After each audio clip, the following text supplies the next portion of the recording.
Hello friends, welcome to my channel Sheeso classes. जैसा कि आपने पिछले वीडियो में देखा था विविधता चैप्टर, आज की इस वीडियो में आप पढ़ेंगे सेकंड चैप्टर। इसका नाम है विविधता एवं भेदभाव। तो चलिए स्टार्ट करते हैं विथ हैप्पी लर्निंग। देखिए यहाँ पर कह रहा है, जैसे पिछले पार्ट में आपने विविधता के बारे में पढ़ा। कई बार जो लोग दूसरे से अलग होते हैं जिन्हें चिढ़ाया जाता है, यानी विविधता एवं भेदभाव का मतलब क्या है आखिर। विविधता में आपने क्या पढ़ा? आपने पढ़ा कि कैसे लोग एक दूसरे से अलग हैं, उनके विचार, व्यवहार और उनके काम करने का तरीका अलग है। भौगोलिक तरीके से भी विविधता कैसे अलग है। अब यहाँ पर देखेंगे कि उनमें भेदभाव कैसे किया जाता है, विविधता को लेकर भेदभाव कैसे करते हैं। जैसे यहाँ पर बताया गया है, अगर एक बच्चा अंधा है या एक बच्चे का पैर नहीं है या हाथ नहीं है, तो उन्हें कैसे एक दूसरे से अलग समझा जाता है और उन्हें देखने का नजरिया बदल दिया जाता है, वो बदल लेते हैं। तो ऐसा ही यहाँ पर कहा जा रहा है कि उनका मजाक उड़ाया जाता है या फिर उन्हें कई गतिविधियों या समूहों में शामिल नहीं किया जाता। अगर हमारे दोस्त या दूसरे लोग हमारे साथ ऐसा व्यवहार करें तो हमें दुख होता है। सही बात है, अगर कोई भी हमारे साथ ऐसा व्यवहार करता है तो सभी को दुख होता है और गुस्सा भी आता है, और ये बिल्कुल ऐसा फील कराता है जैसा कि उन्होंने कभी ऐसा सोचा ना हो। तो इस पाठ में हम सभी यही पढ़ेंगे कि विविधता कैसे है और विविधता में भेदभाव कैसे किया जाता है। लोग कहाँ किस तरीके से विविधता द्वारा भेदभाव करते हैं। तो चलिए पढ़ते हैं। जैसे आप यहाँ देखेंगे कि हम क्या हैं और हम कैसे हैं, यह कई चीज़ों पर निर्भर करता है। यानी अगर हम जैसे भी हैं तो हम वो क्यों हैं, किन चीज़ों पर यह निर्भर करता है। ये निर्भर करता है आपके बोलने का तरीका, खाने का तरीका, पहनने का तरीका और खेलने का तरीका, या जो भी आप एक्टिविटी दिन में या डेली रूटीन्स में या अपने लाइफ में जो भी आप करते हैं, वो आप डिपेंड करता है आपके इन सारी चीज़ों पर। इसी के थ्रू पता चलता है कि क्या चीज़ें एक दूसरे से अलग है, यानी विविधता वहाँ पर देखने को मिलती है, और उसी के अकॉर्डिंग लोग एक दूसरे से डिफरेंसेस पैदा करते हैं। तो यही है भेदभाव, कि लोग भेदभाव कैसे कर रहे हैं। जैसा आप देख सकते हैं, जैसे वो कौन से उत्सव मनाते हैं, इन सब पर हमारे रहने की जगह के भूगोल और इतिहास का असर पड़ता है। तो आप समझ गए होंगे कि विविधता क्या है और विविधता में भेदभाव कैसे किया जाता है। यहाँ पर कुछ तथ्य हैं, कुछ बातें हैं, वो हम पढ़ेंगे, जो कि अभी आप देख सकते हैं, और उसी के अकॉर्डिंग हम समझ जाएंगे पूरे चैप्टर को। अगर आप संक्षेप में ही निम्नलिखित बिंदुओं पर ध्यान दें तो भी यह अंदाजा लग जाएगा कि भारत कितनी विविधताओं वाला देश है। यानी ऊपर लिखी हुई चीज़ों को, या पिछले अध्याय में जो आपने पढ़ा उसमें आप देख सकते हैं कि कैसे विविधता है और भारत में कितने तरीके की विविधता पाई जाती है। तो यहाँ कहा गया है, धर्म की बात की गई है कि संसार में मुख्य 8 धर्म हैं और भारत में उन 8 धर्मों के अनुयायी यानी मानने वाले रहते हैं। यानी जो भी उन धर्मों को मानता है उनके अनुयायी यहाँ रहते हैं। जैसे यहाँ 1600 से ज़्यादा भाषाएं बोली जाती है, यानी भाषाएं भी 1600 से ज़्यादा है। और जो लोगों की मातृभाषाएं हैं, यहाँ 100 से भी ज़्यादा तरह के नृत्य किए जाते हैं, यानी डांस जो किया जाता है वो भी 100 से ज़्यादा तरह के नृत्य होते हैं। तो ये है ना विविधता। यह विविधता हमेशा खुश होने का कारण नहीं बनती। हम उन लोगों के साथ सुरक्षित एवं आश्वस्त महसूस करते हैं। मान लीजिए आप अपनी क्लास में हैं और कुछ बच्चों का ग्रुप है, तो वो तो खुश है, लेकिन अगर आप अकेले हैं तो आप वहाँ पर अपने आप को अनकंफर्टेबल फील करते हैं। तो इसी तरह कहा गया है कि विविधता हमेशा हमें खुशी नहीं देती। जैसा कि पिछले अध्याय में आपने पढ़ा था कि विविधता क्या है, हमारे जीवन को समृद्ध बनाती है। बट ऐसा नहीं है, ऐसा सबके साथ नहीं है। ऐसा है तो सबके साथ नहीं है। जो हमारी तरह दिखते हैं या बात करते हैं या कपड़े पहनते हैं और हमारी तरह सोचते हैं, कभी कभी जब हम ऐसे लोगों से मिलते हैं जो हमसे बहुत भिन्न होते हैं, तो हमें वे बहुत अजीब और अपरिचित लग सकते हैं। यानी जिन्हें हमने कभी देखा ना हो या उनसे कभी मिले ना हो, तो वो अपरिचित लगेंगे ही। जैसे कितनी बार ऐसा होता है कि हम समझ ही नहीं पाते, कि जान ही नहीं पाते, या कह सकते हैं हम उन्हें समझ नहीं पाते कि हम उनसे अलग क्यों हैं। लोग अपने से अलग दिखने वालों के बारे में खास तरह की राय बना लेते हैं। यह नेचुरल है। अगर आप बिल्कुल सभी तरह से ठीक है। स्वास्थ्य से आपका दिमाग, मस्तिष्क बिल्कुल ठीक है। अगर आपके सामने कोई ऐसा व्यक्ति खड़ा होता है तो आप भी वैसा ही सोचेंगे। पूर्वाग्रह, इसका अर्थ क्या है? पूर्वाग्रह उन कथनों को देखिए जो आपको ग्रामीण एवं शहरी लोगों के बारे में सही लगे। जिन कथनों से आप सहमत हैं उन पर निशान लगाइए। क्या आपके दिमाग में ग्रामीण या शहरी लोगों को लेकर किसी भी प्रकार के पूर्वाग्रह है? यानी यहाँ पूर्वाग्रह का मतलब बताया गया है, जैसे अगर आप कहीं जाते हैं और आप देखते हैं किसी भी चीज़ को या किसी वर्ड को सुनते हैं या किसी कहानी को सुनते हैं, तो आप पहले से ही उस चीज़ की पहले से ही इमेज बनाते हैं कि वो क्या था या क्या होगा, तो उसी को हम कहते हैं पूर्वाग्रह। पहले से ही कुछ ना कुछ उसके बारे में सोच लेना। जैसा यहाँ बताया गया है, ग्रामीण लोग आधे से ज़्यादा भारतीय गाँवों में रहते हैं। गाँवों के लोग आधुनिक प्रौद्योगिकी का इस्तेमाल करना पसंद नहीं करते और फसल की बुआई कटाई के समय परिवार के लोग खेतों में 12 से 14 घंटे तक काम करते हैं। ग्रामीण लोग काम की तलाश में शहरों की ओर स्थानांतरण करने को बाध्य होते हैं। तो ये सारी चीज़ें क्या है? पूर्वाग्रह जो शहरी और ग्रामीण लोगों के बारे में सोची जाती है। जैसे शहरी लोग देखिए, शहरी जीवन बड़ा आसान होता है। अगर शहर का नाम आए तो शहर में सब यही सोचते हैं कि शहर में बहुत अच्छे अच्छे संसाधन होंगे, वहाँ पर लोग बड़े आसानी से अपना जीवन व्यतीत करते हैं। और यहाँ के लोग बिगड़े हुए और आलसी होते हैं, यानी वो बहुत ही ज़्यादा लेज़ी होते हैं, उन्हें किसी काम में मन नहीं लगता। और शहरों में लोग अपने परिवार के सदस्यों के साथ बहुत कम समय व्यतीत करते हैं, यानी वो अपने आप से मतलब रखते हैं।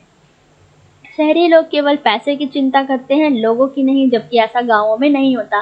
तो ये सारी चीज़ें क्या है? पूर्वाग्रह कि वहाँ रहना महंगा पड़ता है और लोगों की कमाई का एक बहुत बड़ा हिस्सा किराए और आने जाने में खर्च हो जाता है। यानी वो जो भी अपने जीवन में अर्न करते हैं वो उनका ज़्यादा से ज़्यादा अपने फेयर वगैरह में खर्च हो जाता है। ऐसा ये पूर्वाग्रह है कि वो ऐसा शहरी और ग्रामीण लोगों के बारे में सोचते हैं।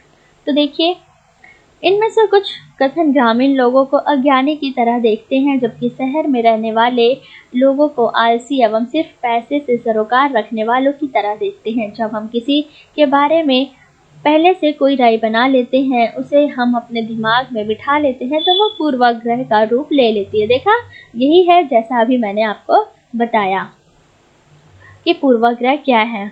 जब हम सोचने लगते हैं कि किसी काम को करने का कोई तरीका क्या है और एक तरीका ही सबसे अच्छा और सही है, तो हम अक्सर दूसरों की इज्जत नहीं कर पाते जो उसी काम को दूसरी तरह से करना पसंद है।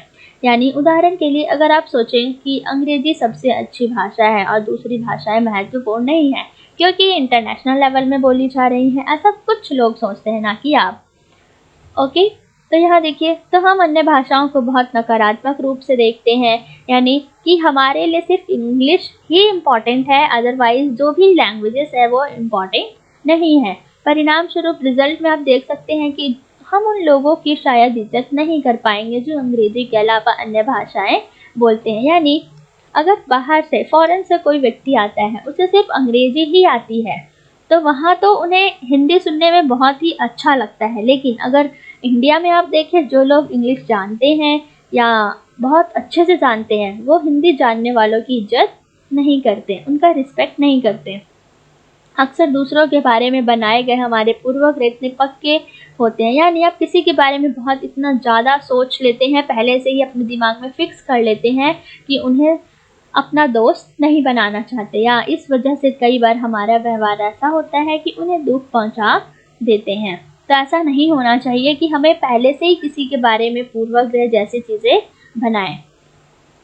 उसे सामने से देखिए, एनालाइज कीजिए, फिर उसके बारे में जज कीजिए कि वो क्या है और क्या नहीं। देखिए, लड़के और लड़की में भेदभाव, यानी हमारे समाज में ये भी देखा गया है कि लड़के और लड़कियों में बहुत ही ज़्यादा भेदभाव किया जाता है।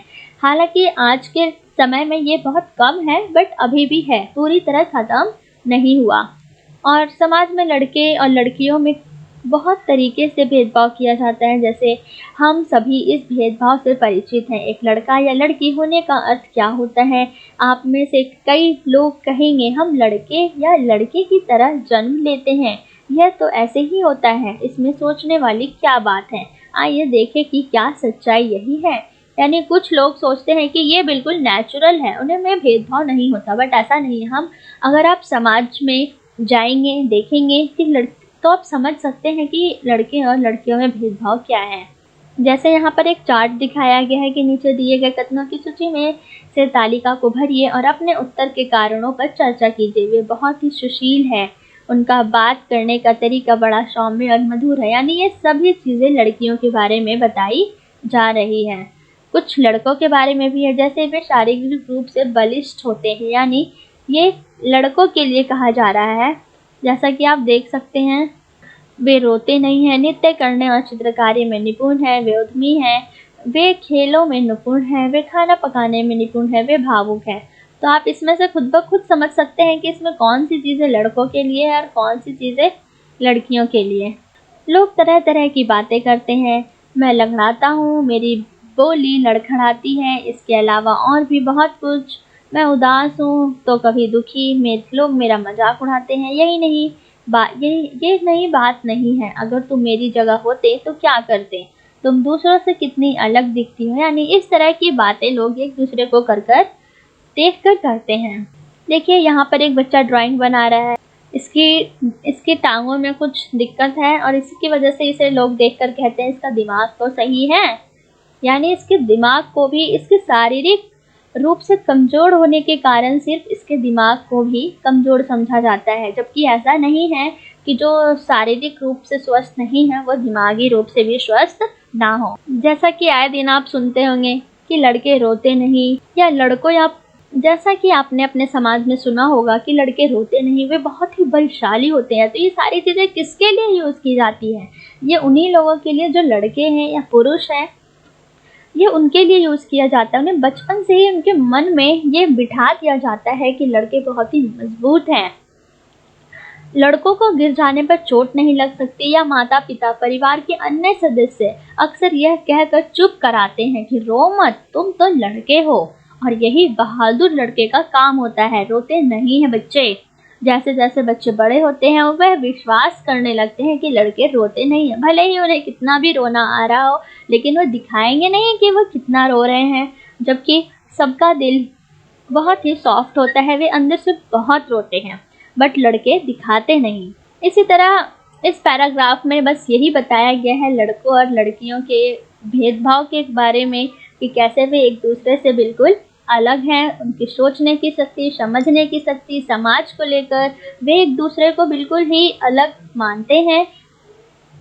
और यहीं पे पढ़ेंगे हम रूढ़िबद्ध धारणाएं बनाना, यानी जो हमेशा से चली आ रही हो उसे ही हमेशा तक कायम रखना। जब हम सभी लोगों को एक ही छवि में बांध देते हैं या उनके बारे में पक्की धारणा बना लेते हैं तो उसे रूढ़िबद्ध धारणा कहते हैं। कई बार हम किसी खास देश, धर्म, लिंग के होने के कारण किसी को कंजूस, अपराधी या बेवकूफ ठहराते हैं। ऐसा दरअसल उनके बारे में मन में एक पक्की धारणा बना लेने के कारण होता है। हर देश, धर्म आदि में हमें कंजूस, अपराधी, बेवकूफ लोग मिल ही जाते हैं, और सिर्फ इसलिए कि कुछ लोग उस समूह में वैसे हैं जो पूरे समूह के बारे में ऐसी राय बनाना वाजिब नहीं है। इस प्रकार की धारणाएं हमें प्रत्येक इंसान को एक अनोखे और अलग व्यक्ति की तरह देखने से रोक देती है। यानी पहले से कुछ भी पक्की धारणा बना लेना क्या करती है, वह कुछ अलग देखने का जो एक नज़रिया होना चाहिए वो आपके दिमाग में बंद हो जाता है। आप कुछ अलग देख ही नहीं सकते। अगर आप एक ही चीज़ को मानते हैं तो इसका मतलब ये है ही नहीं कि आप अलग चीज़ें देख पाएँ, क्योंकि आपके दिमाग में फिक्स है कि वही सही है या वही बिल्कुल ठीक है या वही चीज़ें बिल्कुल गलत है, हमें वो नहीं करना या हमें यही करना है। हम नहीं देख पाते कि उस व्यक्ति के अपने कुछ खास गुण और क्षमताएं भी हैं जो दूसरों से अलग हो सकते हैं या अलग होते हैं। जो रूढ़िवादी धारणाएं बड़ी संख्या में लोगों को एक ही प्रकार की खांचे में जड़ देती है। यानी किसी एक ने कुछ कहा, दूसरे ने वो सुना, फिर उसने कुछ कहा, उसने किसी को कहा, उसने सुना। तो इस प्रकार से रूढ़िवादी धारणाएं बड़ी संख्या में फैल जाती हैं और वह अपना एक जड़ बना लेती हैं, जिसके कारण बहुत ही समस्याओं का सामना भी करना पड़ता है। जैसे माना जाता है कि हवाई जहाज उड़ाने का काम लड़कियां नहीं कर सकती, तो ये क्या है? ये एक रूढ़िवादी धारणा है, जबकि ऐसा नहीं है। अगर उन्हें हिम्मत, हौसला और पढ़ाई करने के लिए पूरी संसाधन उपयुक्त कराए जाए तो वो भी ये सारे कार्य कर सकती हैं। इवन आज के डेट में लड़कियां भी हवाई जहाज उड़ाती हैं।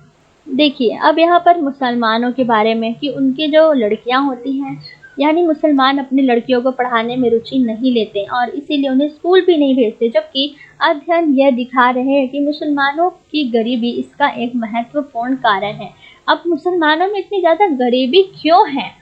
क्योंकि उन्हें कहीं ना कहीं अशिक्षा भी है वहाँ, और उनके ज़्यादा बच्चे भी होते हैं, जिस वजह से या तो वो उन्हें खाना खिलाएंगे या तो उनकी पढ़ाई पूरी करवा पाएंगे। जबकि लोगों ने क्या बना लिया अपने मन में कि लड़कियों को सिर्फ नहीं पढ़ाया जाता, जबकि लड़कों को वो पढ़ाते हैं, ऐसा।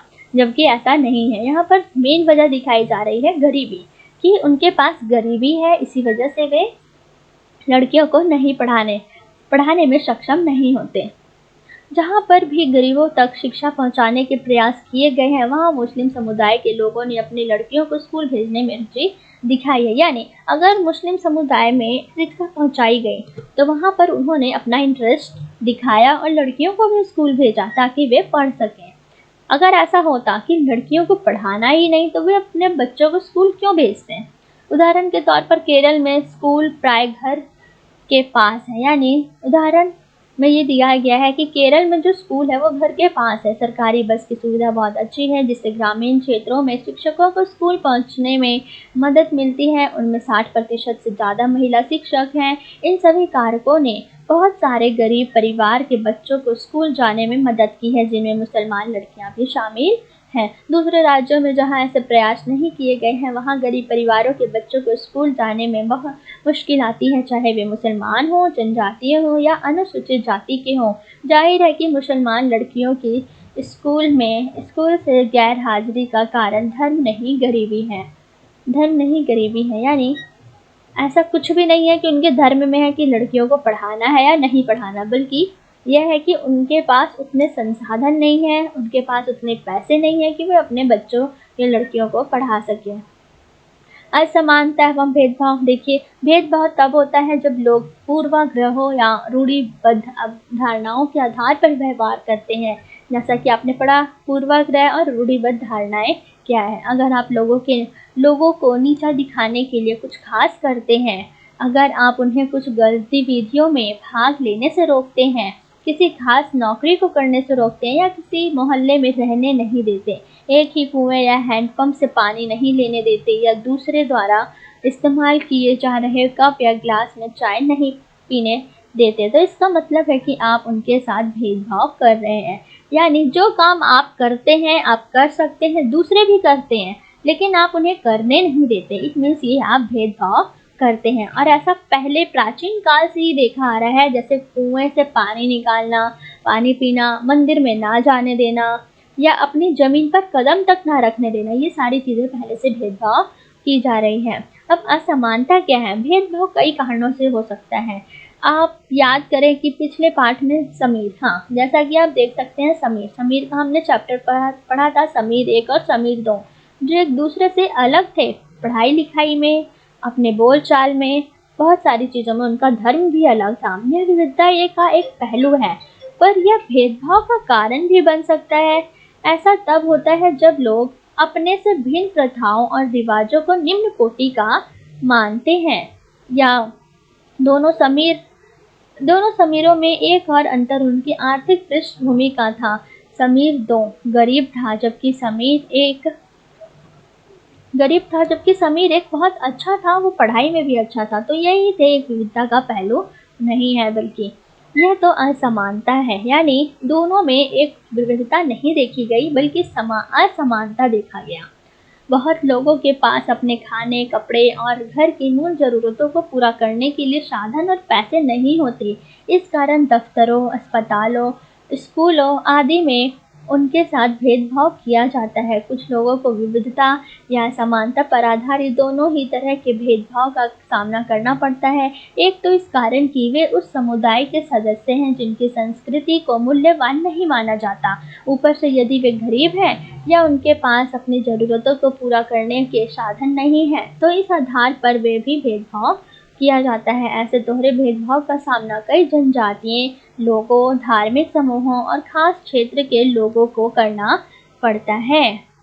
यानी आप समझ गए होंगे भेदभाव क्या है, असमानता किस प्रकार से की जाती है और विविधता क्या है। तो चलिए करते हैं भेदभाव का सामना करने पर क्या होता है। यानी अगर आपके साथ भेदभाव हुआ और आप उसका जवाब देते हैं, उसका सामना करते हैं तो क्या होता है। चलिए पढ़ते हैं। अपनी आजीविका चलाने के लिए लोग अलग अलग तरह के काम करते हैं, जैसे पढ़ाना, बर्तन बनाना, मछली पकड़ना, बढ़ईगिरी, खेती और बुनाई इत्यादि। लेकिन कुछ कामों को दूसरों के मुकाबले अधिक महत्वपूर्ण माना जाता है। सफाई करना, कपड़े धोना, बाल काटना, कचरा उठाना जैसे कामों को समाज में कम महत्व दिया जाता है। इसलिए जो लोग इन कामों को करते हैं उनको गंदा या अपवित्र माना जाता है। यह जाति व्यवस्था का एक बड़ा ही महत्वपूर्ण पहलू है। जाति व्यवस्था में लोगों के समूहों को एक तरह की सीढ़ी के रूप में रखा गया, जिसमें एक जाति दूसरी जाति के रूप पर या नीचे थी। एक जाति दूसरी जाति के ऊपर या नीचे होती है। यानी जिन्होंने अपने आप को एक सीढ़ी में सबसे ऊपर रखा, उन्होंने अपने को ऊंची जाति का और उत्कृष्ट कहा। यानी अपने जीवन में या अपने डेली लाइफ में उन्होंने देखा कि हम जो अच्छा काम करते हैं या हमारी जाति अच्छी है, तो उन्होंने अपने आप को अपने आप ही ऊपर कर लिया। सीढ़ी के तले में रखा गया अछूतों को, जिन समूहों को इस सीढ़ी के तले में रखा गया, उनको अछूत और अयोग्य कहा गया। जाति प्रथा के नियम एकदम निश्चित थे। इन अछूतों को दिए गए काम के अलावा और कोई काम करने की इजाजत नहीं थी। उदाहरण के लिए कुछ समूहों को सिर्फ कचरा उठाने और मरे हुए जानवरों को गांव से हटाने की इजाजत थी। उन्हें ऊंची जाति के लोगों के घर में घुसने, गांव के कुएं से पानी लेने और यहाँ तक कि मंदिर में घुसने की भी इजाजत नहीं थी। उनके बच्चे दूसरी जाति के थे, बच्चों के साथ स्कूल में बैठ नहीं सकते थे और इसी तरह ऊंची जाति के लोगों जो की अधिकार हासिल था, उससे उन्होंने तथाकथित अछूतों को वंचित रखा। यानी जिनके पास अपने अधिकार हैं, उन्होंने अपने आप को बनाया और अपने आप को ऊंची जाति समझा। उन्होंने अपने से नीचे जाति वालों को कुछ भी नहीं समझा और उन्हें दबे कुचलों की भांति रखते रहे। और आज भी ये चीज़ें देखी जाती हैं। तभी तो आज जो SC ST OBC ये सारी चीज़ों की वजह उन्हीं के आधार पर आधारित है। जैसा कि आप देख सकते हैं कि भारत की एक मशहूर हस्ती को भेदभाव का सामना करना पड़ा था। यह भाग हमें यह समझने में मदद करेगा कि कैसे जाति के तहत बहुत ही बड़ी संख्या में लोग भेदभाव के शिकार हुए। जैसा भीमराव अम्बेडकर, उन्होंने भी इसके लिए बहुत परेशानियों का सामना किया और अपना एक अलग अस्तित्व बनाया। भारत के एक महान नेता डॉक्टर भीमराव अम्बेडकर ने जाति व्यवस्था पर आधारित भेदभाव के अपने अनुभवों के बारे में लिखा है। यह अनुभव उनको 1901 में हुआ, जब वे केवल 9 साल के थे। वे महाराष्ट्र में कोरेगांव में अपने भैया के साथ पिता से मिलने गए थे। बड़ी देर हमने इंतजार किया, वे अपने भैया से बोलते हैं, बड़ी देर हमने इंतजार किया पर कोई नहीं आया। 1 घंटा बीत गया तो स्टेशन मास्टर पूछने आ गए। उन्होंने हमसे हमारे टिकट मांगने जो हमने दिखा दी। उन्होंने पूछा कि हम वहाँ क्यों रुके हुए हैं। हमने बताया कि हमें कोरेगांव जाना था और हम पिताजी या उनके नौकर के आने का इंतजार कर रहे थे, लेकिन दोनों में से कोई भी नहीं पहुंच पाया था और हमें पता नहीं कि कोरेगांव कैसे पहुंचते हैं। हमने बहुत अच्छे कपड़े पहन रखे थे। हमारे कपड़ों और बोली से कोई भी यह अंदाजा नहीं लगा सकता था कि हम अछूतों के बच्चे थे। निश्चय ही स्टेशन मास्टर को यह लगा कि हम ब्राह्मण बच्चे हैं और वे हमारी मुश्किलों को देखकर बड़े परेशान हुए, जैसा कि हिंदुओं में होता ही है। स्टेशन मास्टर ने हमसे पूछा कि हम कौन हैं। बिना एक पल भी सोचे मेरे मुंह से निकल गया कि हम महार हैं।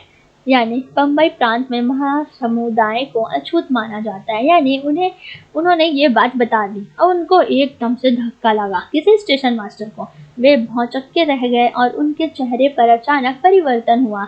हमने देख लिया कि एक अजीब सी घृणा की भावना उन पर दिखाई दी और उन्होंने जैसे ही मेरा जवाब सुना, वे अपने कमरे में वापस चले गए और हम वहीं के वहीं खड़े रह गए। 15-20 मिनट बीत गए। सूरज बिल्कुल छिप सा गया था। पिताजी आए नहीं थे और न ही उनका नौकर, और अब स्टेशन मास्टर भी हमें छोड़कर चले गए थे। हम काफी घबराए हुए थे। यात्रा के शुरू में जो खुशी और उल्लास की भावना थी, उसकी जगह अब अत्यधिक उदासी ने ले ली। और आधे घंटे के बाद स्टेशन मास्टर लौट कर आए तो पूछा कि हम क्या करने की सोच रहे हैं। हमने कहा कि अगर हमें किराए पर एक बैलगाड़ी मिल जाती तो हम कोरेगांव जा सकते थे। अगर कोरेगांव ज़्यादा दूर नहीं है तो हम फौरन निकलना चाहते हैं। वहाँ किराए पर बहुत सारी बैलगाड़ियाँ चल रही थीं, लेकिन मैंने स्टेशन मास्टर को जो जवाब दिया था कि हम बाहर हैं, उसका पता सबको चल गया था। कोई भी गाड़ीवान अछूत वर्ग की सवारी को ले जाकर अपने आप को गंदा और नीचा नहीं बनाना चाहता था। हम दुगना किराया देने को तैयार थे, पर हमें ऐसा एहसास हुआ कि बात पैसे से नहीं बन सकती। स्टेशन मास्टर, जो हमारे लिए गाड़ी वालों से मोल तोल कर रहे थे, चुपचाप खड़े हो गए। समझ नहीं आ रहा था कि हम क्या करें। कल्पना करके देखिए कि यह कितना मुश्किल होगा अगर लोगों को एक जगह से दूसरी जगह जाने ना दिया। तो देखा आपने कैसे एक अछूत बच्चों के साथ कितना भेदभाव किया गया। अगर उन्हें पहले पता नहीं था कि वे ऐसे हैं, लेकिन पता होने के बाद उनके साथ ऐसा व्यवहार, आप कल्पना कर सकते हैं यह कितना अपमानजनक था और दुखदाई भी था। अगर लोग आपसे दूर दूर रहें, आपको छूने से मना करें और आपको पानी ना पीने दें, यह छोटी सी घटना दिखाती है कैसे गाड़ी से एक से दूसरी जगह जाने के साधारण काम की सुविधा भी इन बच्चों के पास नहीं थी, जबकि वे पैसे दे सकते थे। स्टेशन के सभी गाड़ी वालों ने बच्चों को ले जाने से मना कर दिया, सिर्फ एक धर्म जाति की वजह से। क्योंकि वे नीची जाति के थे। तो आप समझ गए कि यहाँ पर भेदभाव किस प्रकार हुआ, समानता के लिए संघर्ष किस प्रकार किया गया।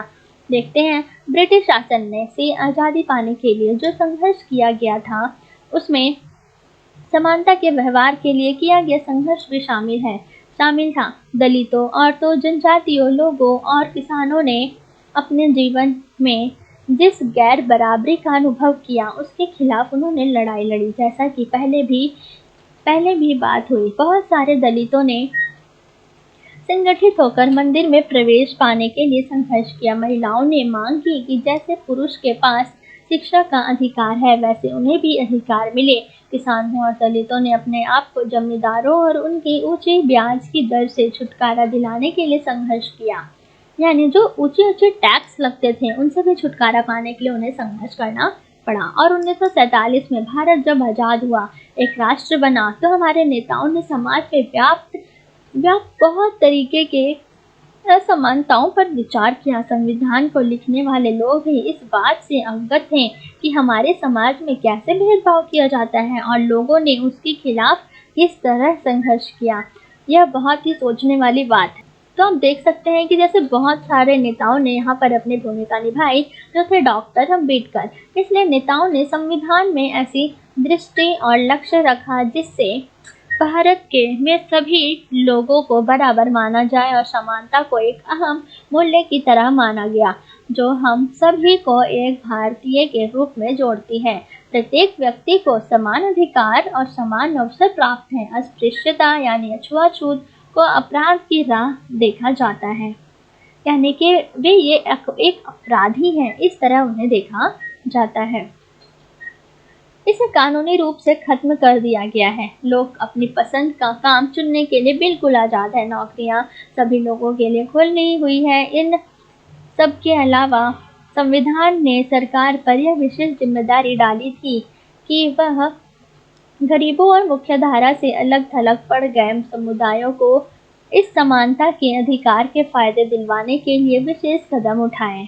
बट ये सारी चीज़ें होने में बहुत ही समय लगता है। जैसा संविधान के लेखकों ने यह भी कहा कि विविधता की इज्जत करना, उसे मूल्यवान मानना, समानता सुनिश्चित करने से बहुत ही महत्वपूर्ण कारक है। उनका पालन करना, अपनी भाषा बोलना और अपने त्योहार मनाने और अपने आप को खुले रूप से अभिव्यक्त करने की आज़ादी सभी को होनी चाहिए। तो अब आप समझ गए होंगे कि किस तरह भाषा, धर्म, त्योहार, जाति आदि को लेकर हमारे देश में विविधता है, असमानता भी है, भेदभाव भी है। तो इन सारी चीज़ों को आपको समझना था, जो कि आप समझ चुके हैं। अब आपको अगर कुछ भी डाउट हो तो आप कमेंट बॉक्स में कमेंट करके पूछ सकते हैं। यहाँ पर डॉक्टर भीमराव अंबेडकर की एक अलग ही भूमिका थी, जो आप ऊपर एक बॉक्स है उसमें आप पढ़ लीजिएगा। समानता वह मूल्य है जिसके लिए हमें निरंतर संघर्ष करते रहना होगा। भारतीयों के लिए समानता का मूल्य वास्तविक जीवन का हिस्सा बने, सच्चाई बने। इसके लिए लोगों के संघर्ष, उनके आंदोलन और सरकार द्वारा उठाए जाने वाले कदम बहुत जरूरी है। यानी इसमें सभी को मिलकर एकजुट होकर अपने आप को सुदृढ़ बनाकर इस कार्य को अंजाम देना होगा। तभी तो हमारे भारत में या पूरे दुनिया में समानता आ सके, क्योंकि अभी भी बहुत सारी ऐसी जगह है जहाँ पर समानता नहीं है। लोग भेदभाव का शिकार होते हैं। उनकी वजह से, भेदभाव होने की वजह से वे अपने चाहे हुए सपने को पूरा नहीं कर पाते। Thanks for watching this video. अब हम मिलेंगे अगली वीडियो में अगले चैप्टर के साथ। अगर आपको कुछ भी डाउट लगता है तो आप प्लीज़ कमेंट बॉक्स में कमेंट जरूर करें एंड सब्सक्राइब करना बिल्कुल ना भूलें। Thanks and don't forget to like and subscribe or share. Thanks for watching this video.